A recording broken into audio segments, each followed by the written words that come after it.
Adam, why do I feel like we've known each other for Ah, like 10 years already? This is so funny.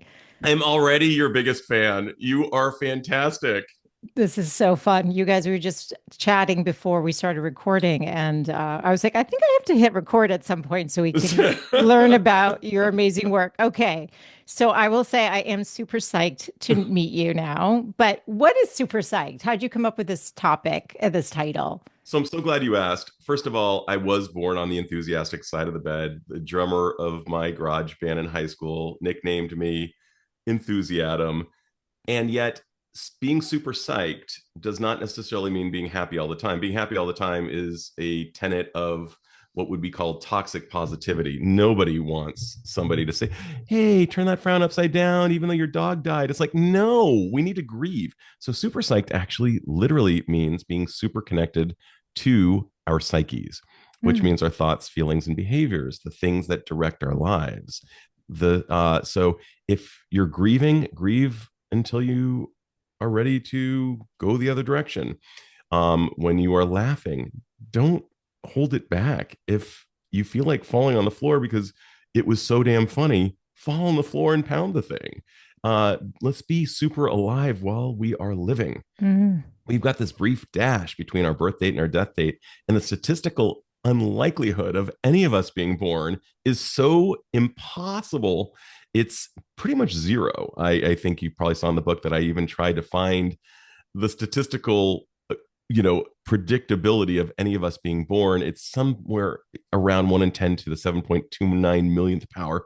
That was the most erudite of the predictions, but the likelihood of us being here is zero. And the fact that we're here, why not live while we're living? Oh my goodness. I love that. Nobody's ever referenced that stat. I've heard that before, but I think when you hear it, it makes you pause. You're like, oh, yeah, that's right. Like my life is, it's a miracle. And here I am. And yet there's an invitation every day to become more of who we are and remember our gifts and to be a part of it. And on your website, there's a quote, and I'm going to put on my glasses so I can see everything. Um, there was actually a few themes that you wrote in the book and then also in your website. So you write with part of your story, I was punishing myself. I was denying who I was and what I needed. I refused to open my mind to the various solutions because they appeared inconvenient. And then you quote Socrates, know thyself, and Mm-hmm. Shakespeare, to thine own self be true. And then on your website, you write, the privilege of a lifetime is to be who you are. I don't know who said that. That was So, Carl Jung, okay. So we need to give credit where one of the other credit's greats. due. But what you write about and what we're talking about, and even just what you said, is so aligned with the intention and the mission of this show. It's really to get people reconnected to what makes them happy. And I said reconnected, and your book is about connection. So tell us how you got from the super psyched connection to connection and what that means. How do you define connection, Adam? I'm so glad you asked because the book really wanted to fill a massive hole in our lexicon. Yes. So the word everybody's talking about connection all the time. After doing about 20,000 hours of being a psychotherapist, I heard the word connection all the time. It was one of the most commonly used words. I'm looking for connection. Well, what does that mean? Um, on my own podcast, after about 200 episodes, listening to thought leaders all over the world talking about connection. Yeah, what does that mean? You look it up in the dictionary. It's basically, if you see it in the Merriam-Webster's dictionary, it's something like connecting two ideas, to Hmm. things, to people. That's not what we're talking about. You look it up in the American Psychological Association's definitions. It doesn't exist. There is no word, there's no definition for the word connection. And yet, Wow. in our DSM, Hmm. the Diagnostic and Statistical Manual that describes all of the diseases of the mind that exist, a component of depression is disconnection. Disconnection from the present because we're ruminating about the past is a feature of Yes. depression. A Yes. feature of anxiety is disconnecting from the present because we're worried about the future. A feature of trauma is dissociation, which is a disconnection, and depersonalization, which is another form of disconnection. Yes. And psychosis, the really heavy hitting stuff Yes. is a break from reality in and of itself. So Mm. at the heart of everything we don't want is disconnection, and yet there hasn't been sufficient discourse on what connection actually means. This book aims to do this. Irv Yalom, who's one of the greats in my field, I call him the MVP. He's a psychiatry professor over at Stanford. He's now retired, but he has left so many books that have changed my life and the lives of Mm. so many. He said every book he ever wrote bit him in the ass. And I love that expression. I know you and I are both dog people because I see a dog over your left shoulder. Every uh, book I wanted to write, I didn't finish. But this was the book that bit me in the ass. This was the book Mm. that gripped down on me and said, I am not letting go of you until I'm done. And so I had to finish this book because it was that important to me to get this out there, to address what I saw as a massive miss from in the literature. There are books on connecting with your spouse. There are books on connecting with your children, books on connecting with your clients, but there aren't books that describe connection in and of itself. And Yes. what I decided to do was define connection. And that was not easy to do. It's a working definition. I actually called upon 10 of my colleagues, licensed professionals in the field of mental health, including Harville Hendricks, who I consider one of the goats. I mean, he's the greatest of all time. I love Harville. And the short answer to this rather long definition that you saw that took over a page includes its vitality, it is life force, it is what brings us alive. You and I have both heard songs. I mean, like, I remember the first time I heard Purple Rain. I didn't need somebody to tell me that this was a good song. My Yes. body told me it was a good song. Um, and then there's this other thing that can happen. Sometimes people tell you you should like this song and you don't. And Mm. I know from having talked to you in the green room that you and I have both been misled and been told this should make you feel connected. This should give you a sense of meaning and purpose as you study this or as you do this, and you're doing the thing and you're wondering yourself, why does this not work? It's because I'm me, and there is no connection there. And we really weren't trained to zero in on that. We were told, if what what are little girls made of? They're sugar and spice and everything nice, and boys are snakes and snails and puppy dogs' tails. That's not true. And that never connected with me. I mean, I do love puppy dog tails, and I do enjoy snakes, but I also like spice. Last time I checked, pumpkin pie is pretty great. I wouldn't say I'm made of it, but anyway, regardless, we get thrown off course Yes. by so many voices, so many distractions, whether it's the media, social media, other well-intended people in our lives saying, hey, you're really good at math, you should become an accountant. Even though I'm good at math, I don't want to use it. So I wanted to provide people basically with a travel guide as they go through life, with ideas to help them figure out what their own connection formulas were, as well as to look at connection through the lenses of 4 ways that we humans connect. If you can imagine, the way I think of it in my mind is almost like an archery target. Yes. Imagine at the bullseye connecting with self. Self is the primary connection, it informs all the other connections. And Yes. as we ripple out to the next circle, it's connection with others. Connection with others could include me connecting with my wife, my children, uh, my friends. It could also include our pets, for those of us who are pet people. My father is not a pet person. Part of his connection formula does not include pets. He could go through 5 lifetimes not touching a pet. I can barely make it through a day. And pets are clearly part of my connection formula. And another reason, just an aside, I used to volunteer at the Humane Society at the pet loss program, and the buckets of tears you would hear when people lost their pets, how meaningful pets are to us pet people. So I'm glad that Yes. those are valid these days, even in the science world, where we tend to live longer, we tend to recover from surgery quicker. So many health benefits associated with having a pet, so much so that we actually integrated hypoallergenic certified therapy dog into my practice, and my wife's, she's also a psychologist. She actually has taken more control of him in hers because that's a whole story unto itself. But after COVID, she started seeing people in person sooner than I did. And anyway, she has the dog more frequently than I do these days. Third third circle would be connecting with the world. The world includes art, it Mm, includes work, it includes nature, it mm, includes our heritage. Maya Angelou once said, "You don't know where you're going unless you know where you're from." mm. And so our ancestry is a big deal. You know about my grandpa who's from Bangor, Maine, who has this really massive New England accent. My children know about him. They both know who their grandfather was, and they feel empowered by him, even though they never met him. Mm. So that's the third. And the fourth is something greater. It could, for religious people, mean Sunday at church. For non-religious people, but spiritual people, it might mean a spiritual community or certain types of, forest bathing activities that are being shown through work in Japan to be really important and over here as well.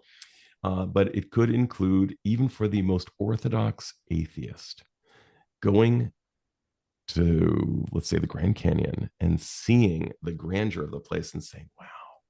And when you say wow, oftentimes it is a reflection that you're experiencing awe. Yes. And you don't need to be religious to experience awe. All you need to do is look at the nighttime sky from the desert and see the stars, and you'll feel just how small we are and how big and beautiful this world can be. During the solar eclipse back in 2017, my colleague Jonah Paquette, who writes about awe quite a bit, Mm. was describing how strangers were hugging each other because when they were in that solar eclipse, they were experiencing so much awe that they were not so self absorbed or self conscious. They were other conscious, more pro social.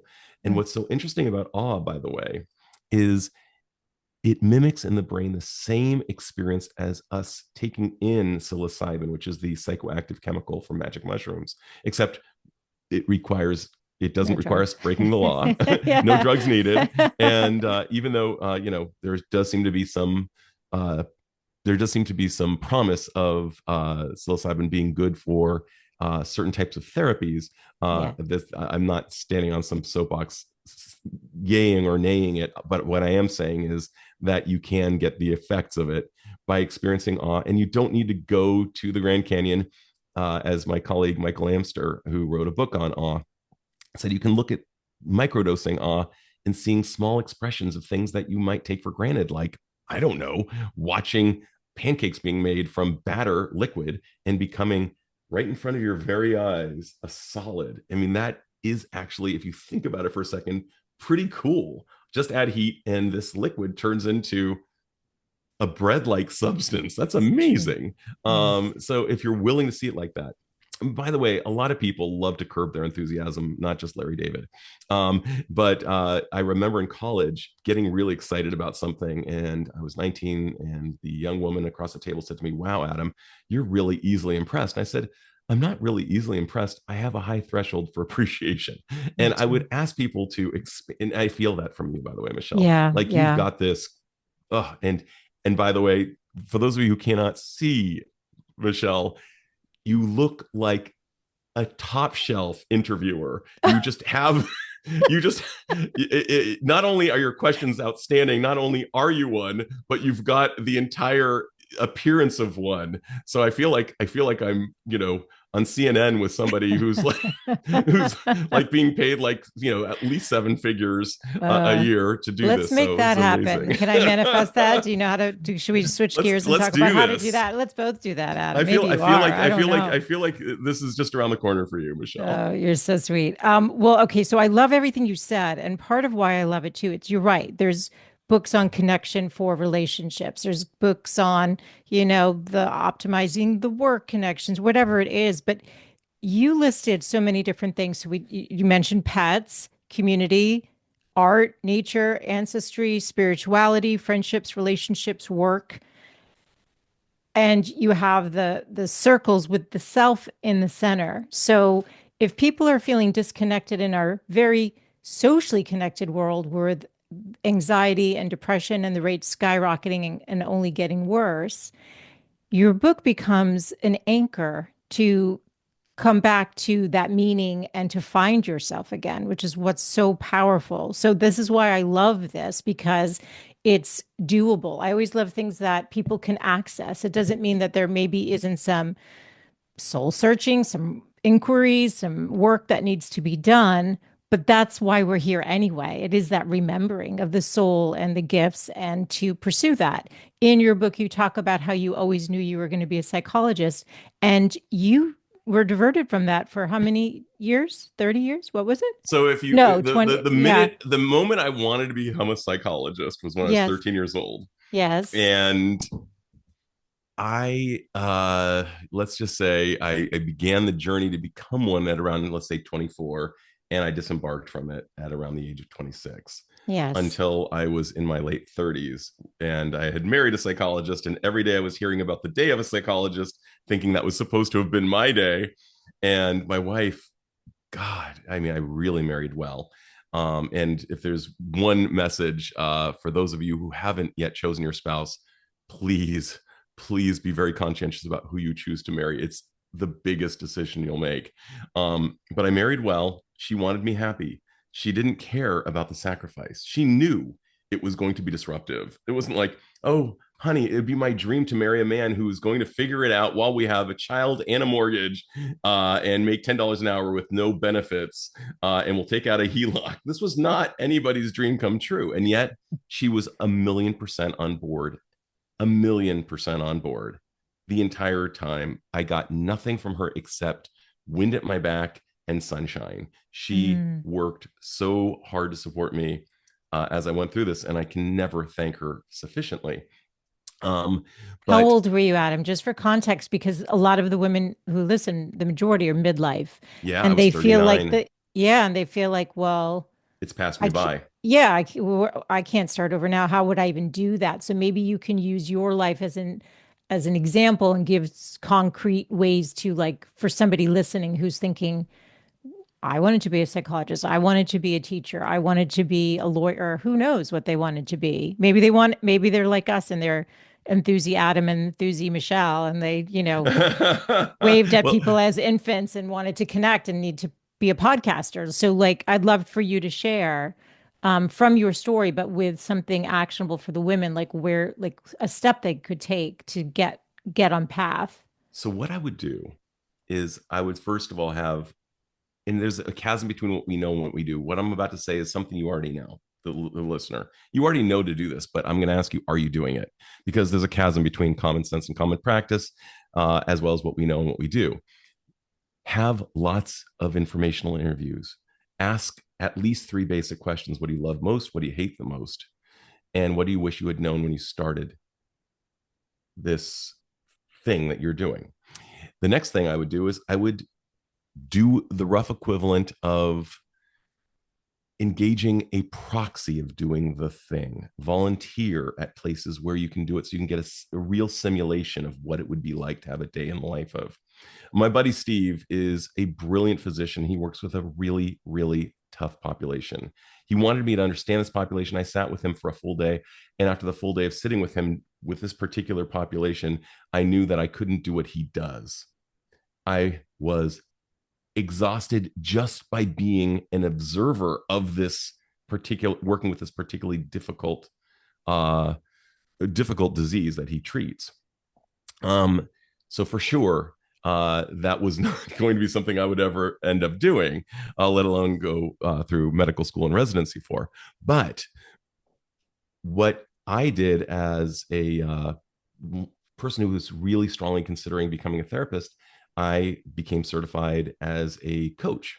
I became an executive coach and I saw people and I noticed that I was really energized by doing this. I think I couldn't stop thinking, I wish I did this like all the time. And it was a good predictor of, yes, it would take energy from me, but it would give me energy back if I did Yes. this, as opposed Yes. to what I was seeing with my buddy Steve. So simulations, informational interviews, it's not too late. We're going to get old anyway. We might as well get old doing what we love doing. I had believed, and you saw it in the book, I had lionized this idea of uber accountability. I've made my bed and now I need to sleep in it, was what I would say to my wife when she said, you can still go back to school. I was like, no, I'm accountable. I'm accountable for my life. And I didn't realize I was being totally not accountable and saying, you know what?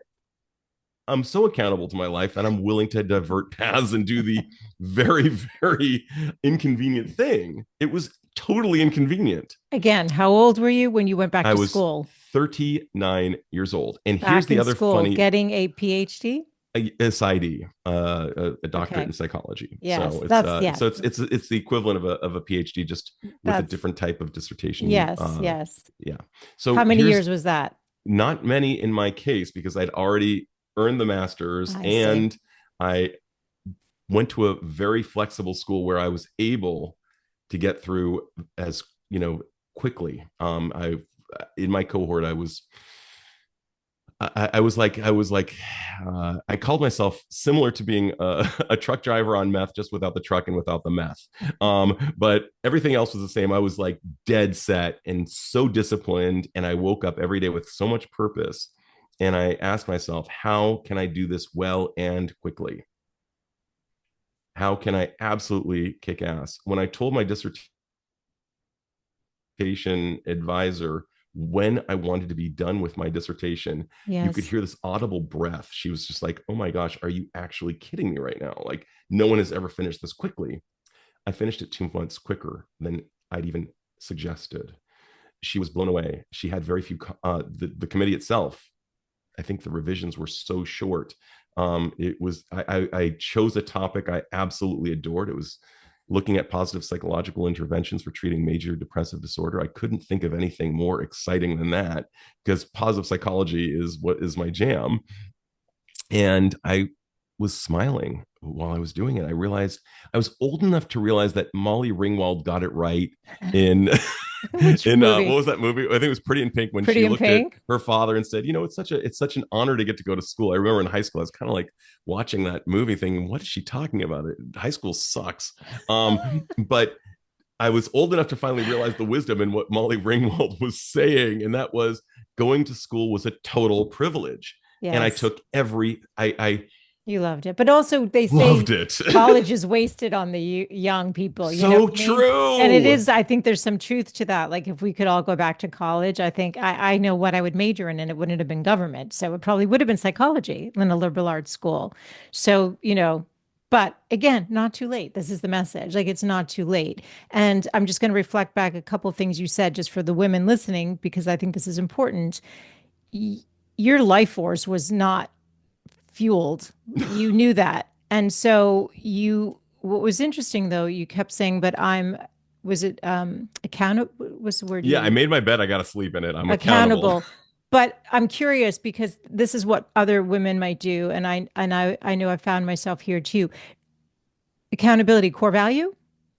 100%. Yes. So you wanted to stay true to your core value, but at the expense of your actual happiness and also what you knew true to be for you, like was in fact your path where you should be going. So there's other core values that we have. And one, I just, just from these interactions, your deep curiosity, your wanting to connect with others, wanting to be of service. Like you had so many other values that, maybe were on hold and you were in a corporate job, right? That's right. And I believe it was Aristotle who said that virtues on overdrive become what is it? They become what's the opposite of a virtue? Vices. Yes. And in a sense, my hyper extension around this accountability became a vice. It was like smoking.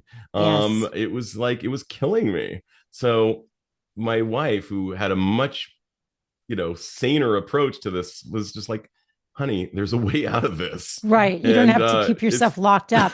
there's a way out. And I've helped many people with find their own ways out of things that they thought were absolutely impossible. These days, we have so many more options than our parents did. Yes. We can go to school at night and weekends. That's what I did. I went to school at night and You weekends, did. and Okay. my company had no idea I was doing this when I tendered my resignation and told them I'd be making $10 an hour fairly soon. They laughed and they were really happy to hear that I was following my path. They were very gracious, Yes. and we can do this. We've got this one at bat at life, and if we can't, by the way, I realize that not everybody has the ability to just swing out and go to school at nights and weekends. It was good for me, but Yes.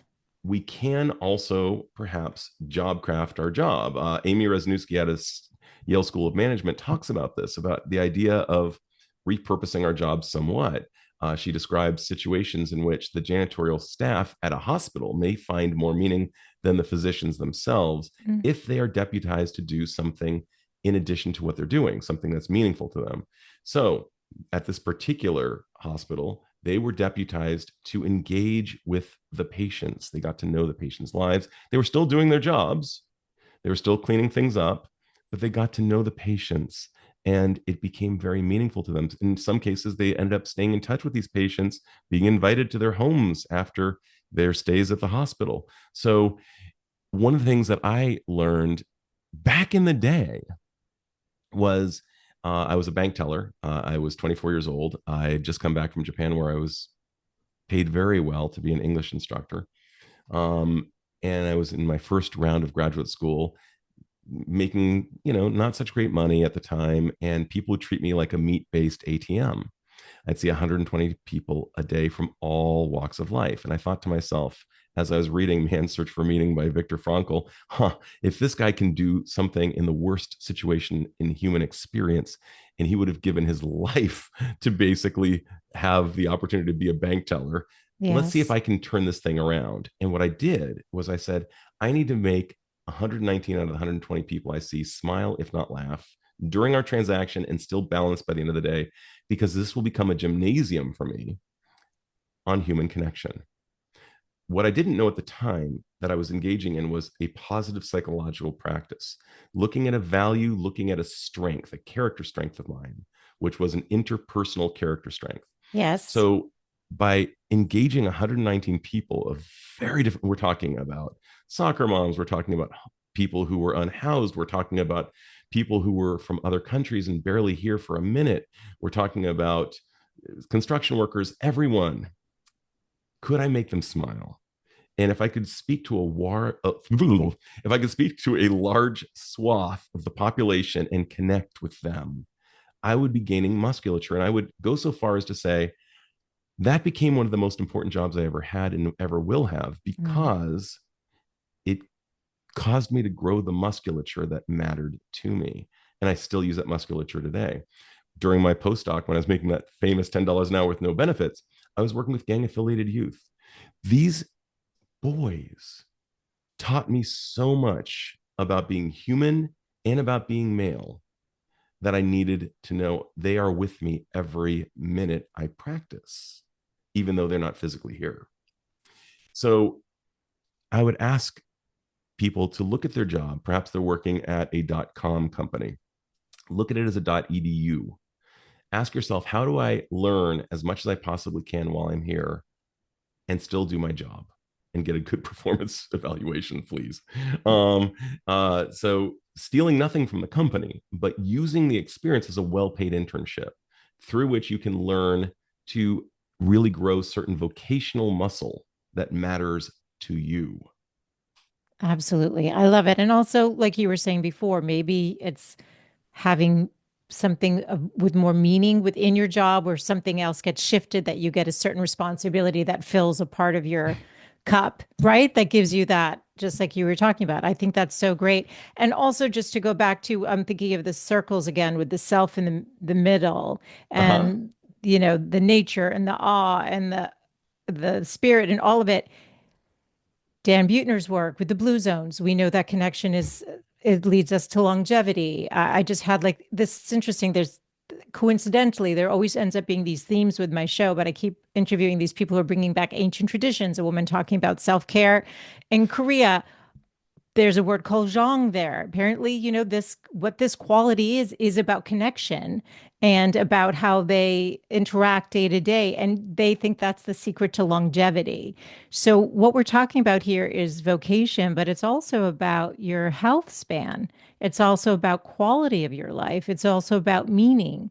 It's about the heart of who we are and the fact that we are all interconnected, whether or not we have awareness of that. So when you get connected to your gifts, you are in fact reconnecting to your humanity and then humanity at large.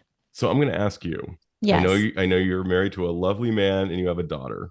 Yes. After a podcast, Yes.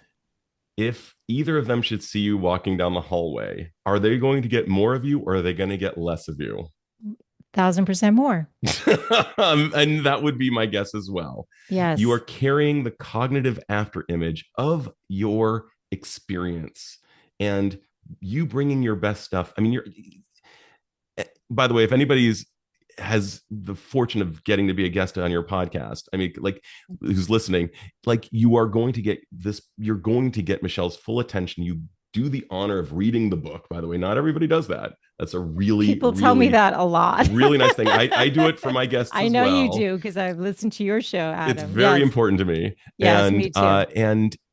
And I can feel that you're bringing forth this whole idea of zhang from Korea or from Japan, ikigai, the four circles that you and I both know about, Yes. which is there are four basic circles that talk about, if you can imagine four circles overlapping for the listener, what you love, what the world needs, what you're good at, and what you can get paid for. Now, obviously, this podcast may not be a well paid pursuit. Mine certainly isn't. It actually doesn't make money, but it probably helps my brand. It probably helps people know more about me. So, although it's not a direct pay, even if I got no pay, I would still do it because I love it just way too much. Yes. But my kids will tell me, Dad, I love seeing you after a podcast interview because you are so stoked.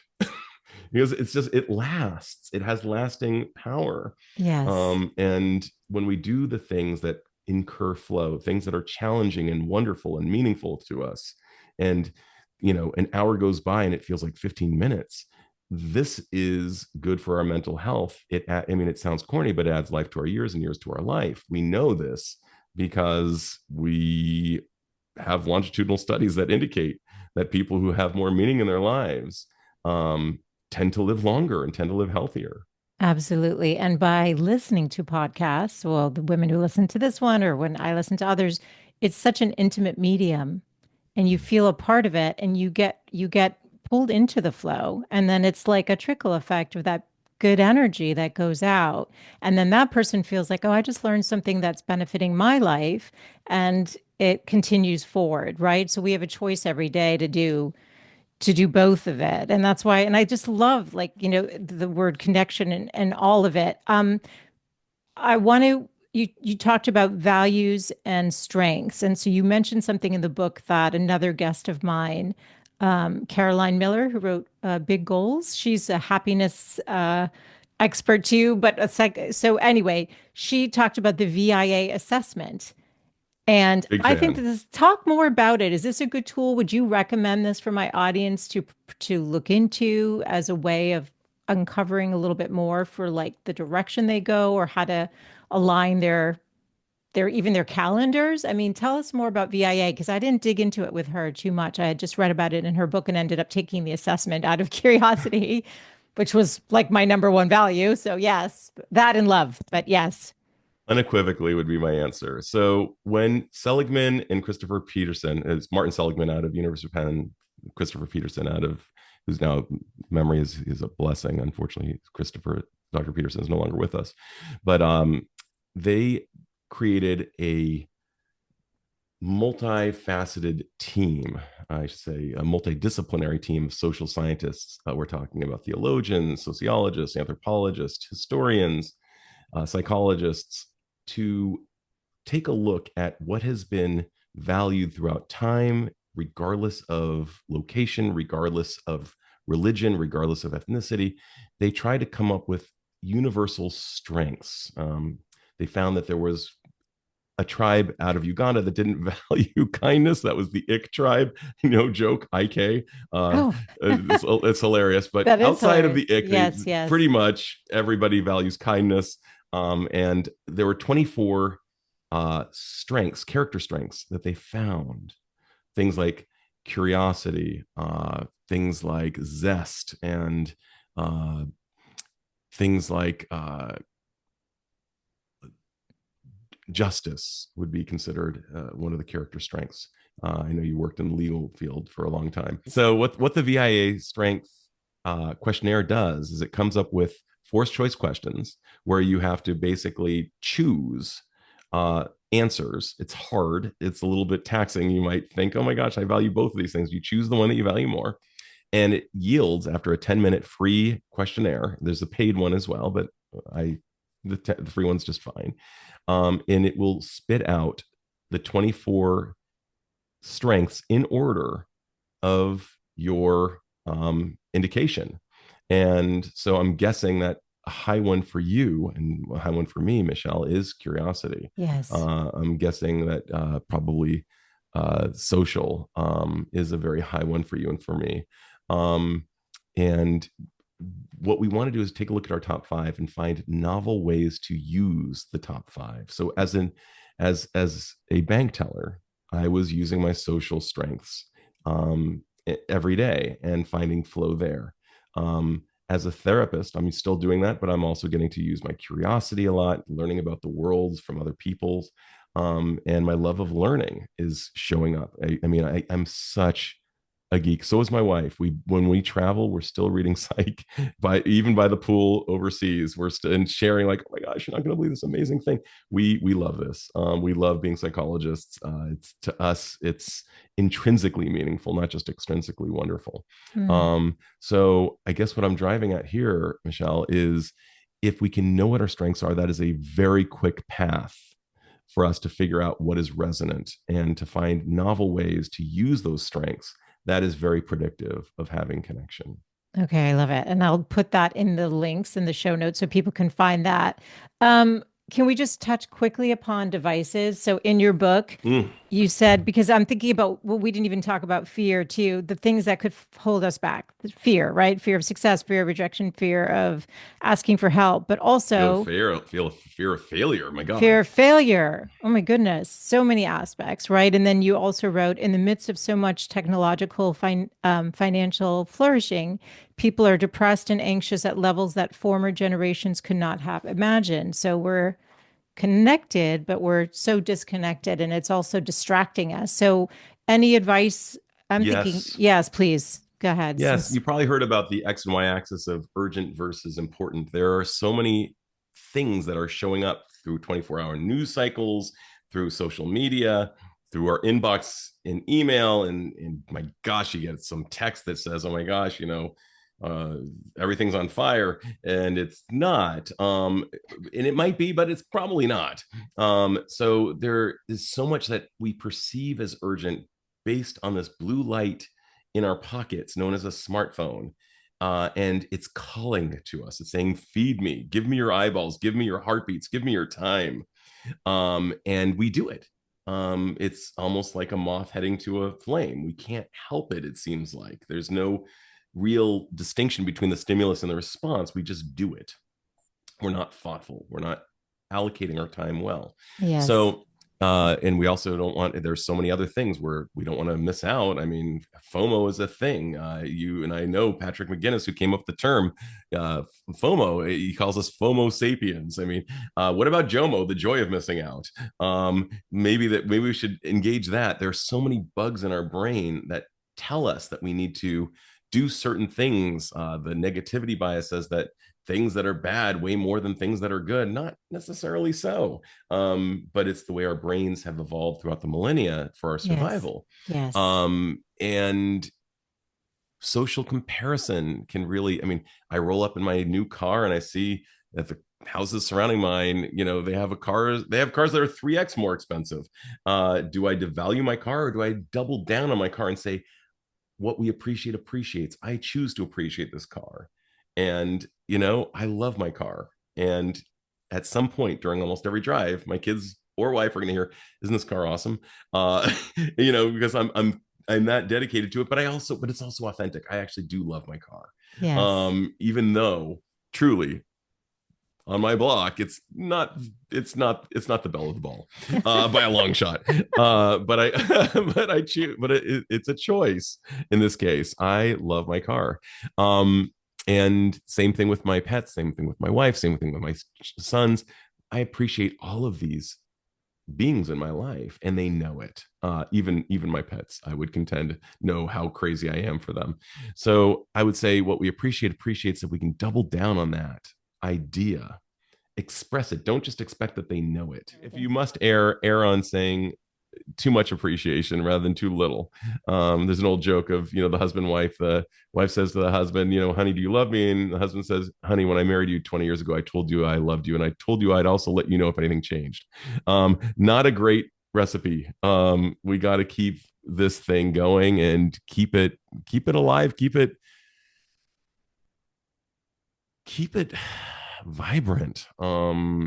Yeah. So and for couples, I say, I don't care if you have kids, keep it hot. Find a way to stay romantic, stay boyfriend and girlfriend, stay girlfriend, girlfriend, stay boyfriend and boyfriend.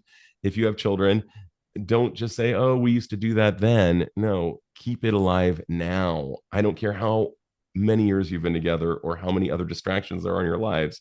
We need to keep it just in the same sweet way as we did at the beginning. So these are things that we might know, but maybe we don't do. And what I'm asking people to do is be more intentional about this one thing, that the one non-renewable resource we have, which is our time. We can lose our health and get it back. We can lose our money and get it back, but we can't lose our time and get it back. And the one thing we know about, people on their deathbeds, actually two things, is that love left on the table is a regret. And people don't regret what they failed at, but they regret what they didn't try. And so, as Dory Clark would say, failure is just data. As Matt Abrahams would say, mistakes are merely missed takes. Guy Kawasaki would say, "Don't focus on getting the right answer, focus on making the answer right, and making things good." My colleague and friend Bonnie Burnell would say, "Failure is merely tuition." And Sean Hayes of Smartless fame and Will and Grace would say, "Failure ends up making the greatest stories later on." Perfect. This is such a beautiful place to end. We're going to have to do a part two, Adam, because I I would know love we've to. we've come to the end. But before we wrap up, just tell us, where can people find the book and get connected to you and learn more about your work? Oh, thanks so much for asking. Well, first off, if you have keynotes and need somebody to come in and talk, I love doing those. I've done them at big companies, small companies, and for professional organizations. I just love doing those. Um, my website, where you can find all of the things, is www.dradamdorsay.com, DRADAMDORSAY.com. And in terms of my podcast, it's called Super Psyched, which is one word, versus my book, which is available on Amazon and Barnes and Noble, which is Super Psyched in two words. The editor said that we could not make it one word, uh, which I think was actually correct. And I'd love to hear from you.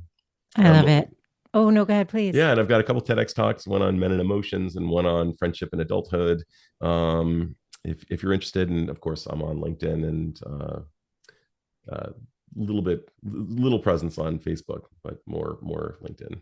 Adam, I have loved getting to know you and connecting with you. We spent 15 minutes chatting before we started recording, so we're like so much. No, we covered a lot today, and I'm so Mm, grateful. And ladies, all of the show notes are on your podcast players. All the links that Adam just mentioned will be easily accessible right there or over at thegoodlifecoach.com.